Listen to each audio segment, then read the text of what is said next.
a known artist from Elbingen in Western Prussia. The Veliuona Madonna, created in late 15th century.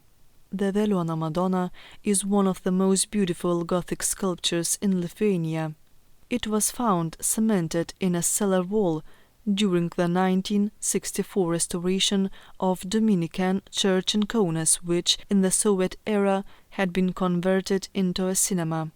After 20 years in the cellar wall, the sculpture had decayed.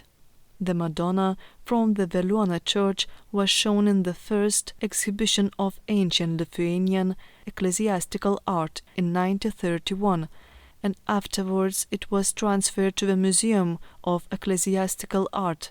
In 1943, as the front was approaching, the museum's exhibits were hidden in bank safes and the larger ones were hidden elsewhere.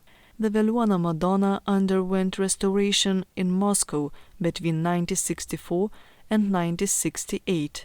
The sculpture is distinctive in its portrayal, the moon with a man's profile, the symbol of chastity, under the Madonna's feet, the infant reaching for a bunch of grapes, an allusion to future suffering, as grapes symbolized Christ's blood. The Latin inscription on the Madonna's cloak reads, Ave Sanctissima Maria, de Regina Mundi Tues, Hail Blessed Mary, Queen of Heaven. In the course of time, the Madonna's crown disappeared.